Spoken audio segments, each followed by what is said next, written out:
Most people want to fight like Tyson. Today I'm going to show you the method behind the madness of Tyson's head movement, because there's a lot more behind it than what people seem to think. Whenever I slip to the left, what am I trying to do here? I'm not just trying to evade a punch. I'm trying to advance my position. Now what does this mean? Mike Tyson's a very small guy compared to all the other heavyweights. So he had to compensate for that by getting in close. And you can't get in close without taking some sort of risk. So whenever Mike's in front of his opponent that's larger than him, he's going to slip the punch in order to advance his position. Now, that footwork right there is the Mike Tyson special. Pay attention to this. Whenever you slip, I'm going to keep my hands down so you can see easier. Whenever I slip to the left, I want to shift my legs to turn, and my feet need to face the bag, right? So let me try to explain that again. Whenever you slip to the left, you want to shift your hips and your legs to face the bag like this. So you're standing here, right now you're square with him, slip that punch, and then shift your position. What this does, it gets you closer. Whenever they miss that punch, now I'm closer, and I'm going to be able to use uppercuts easier.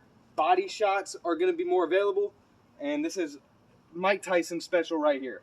So now that I've introduced you to the concept of the shift, I'm going to show you all the different ways that he would use it. So the left, for example, right? You slip to the left, and then you shift. Now you're in this position. Let's just call this, just left, right?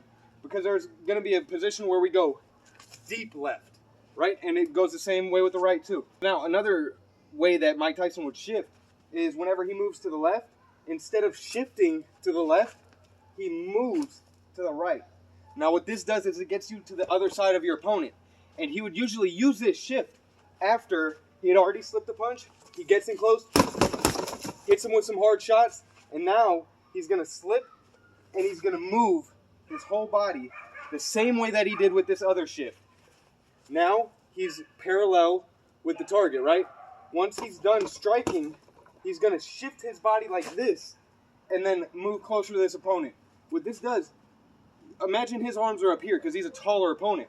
Whenever I'm already in this deep left position right here, I'm going to be able to slip to the right and go under all of his offense. So instead of me, this is what people would usually do whenever they're trying to peekaboo style. They'll slip to left and then they'll get out, right? Don't do that. That is not the point of this. Whenever you earn that space, whenever you have advanced your position, you want to be able to do everything you can to stay here, right? Whether it be jump, shift like that to the side, or whether it just be stepping like this and slipping under. He would do this too. There's multiple different ways you can do it, but the point is, whenever you have earned that space, you've earned your position, do not punch and then let it go. You're here. You can either cut off the ring. If you feel like you don't need to attack him anymore, you cut off the ring. That does not mean you go to your reset position like this and you start, getting all comfortable and shit. What I mean by that is you cut off the ring. You want to step back just a little bit to where now you can slip again and get at that motherfucker. You do not want to ever retreat when you're doing a peekaboo style or any type of brawling style where you need to get in close. Don't hit him with that. And then that's what I see everybody does this. They'll immediately put that jab and then they'll stay at range now. And then they'll have to earn that position again. Now you have to get back in and then you do the same thing over and over. What you need to do is whenever you get to this left, you can go to your right or you can go deep left. Either of these is wrong. You can do either of them, and I suggest you do both of them. So whenever I slip, now I'm in my shift position. I hit him with a combo. I have another option. I can shift again, and now I'm in a different stance. Or I can completely move to the other side and start working on this side of the body. Neither of these is wrong. It's completely situational. So, say he throws, I slip, I'm in close, right? I hit him, good combo, and now I don't think that this would be a good idea going to the right for whatever reason. You can also do the same thing again. Slip under and then shift your position. You just want to shift it into southpaw. That's it, right? You want to turn your body like this, and this is perfect for these hooks. It's perfect position. So, slip, shift, and now you can combo. You can slip deep, and now you're at the worst part of your opponent. You never want somebody right here, and that's exactly where we are. Hitting them in the ribs, hitting them in the liver, can get right at that chin, right at that temple. So now, the same thing applies with the right. I'm in that shift position. I want to go to the right. I can move like this, or I can step underneath like that. Whenever you get here, it's the same thing on the left side of your opponent as it would be on the right side. So, Mike Tyson's style, a lot of people, they see this. Never run at your opponent like this. It's predictable. Left, right, left, right, left, right. What this is used for is jab, jab, cross, jab, hook. You want to be predicting what punch they're going to throw. Look at their shoulders. You want to look at this area.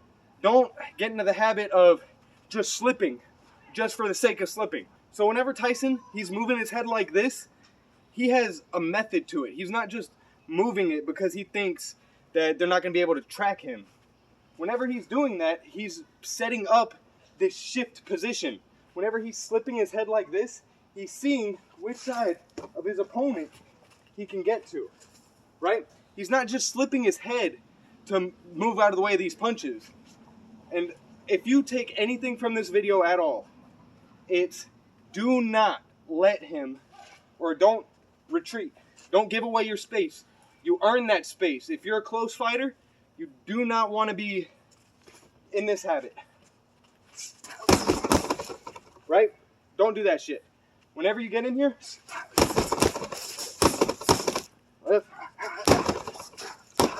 one more thing about the peekaboo style. Everybody wants to think, just keep your hands up. It's more than that. Just because Mike Tyson has his hands right here, doesn't mean he's protected. Tyson got clipped way more times than it seems. And it's because this peekaboo defense, it's very risk-reward based. What does that mean? Earlier we were talking about slipping punches. That's a risk. Having your hands right here instead of higher, that's a risk. You have them lower, for what reason? Guess in the comments right now. Whoever guesses right gets pinned.